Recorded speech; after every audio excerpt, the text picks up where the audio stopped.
तो अभी नाम लेना, सेक्टर इंचार्ज एमक्यूएम।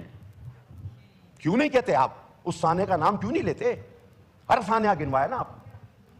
तारीख कराची पे एक सेमिनार रखे, और इस तरह की दूसरी इमारतें, उसमें भी ये हादसा होने के पूरे चांस है। हमदर्दी है हमें उन लोगों के साथ, हम उन्हें कंपनसेट भी हम करेंगे। गलती आपकी है, बिल्डिंग आपने बनाई, अब कहते फायर। आपको पता है सर, केएमसी के फायर स्टेशन के अमलों में से 200 से ज्यादा टारगेट किलर पकड़े, जो तनख्वाह फायर टेंडर की लेते थे लेकिन करते थे टारगेट किलिंग। मैं जितनी तफसील में जाऊंगा शायद तलखी में चला जाऊं। मैं और महकमों की बात नहीं करता, मैं कहता हूं कि देखें, आप और हम एक जगह रहते हैं।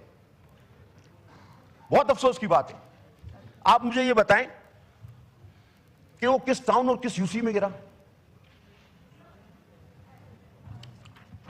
अब मैं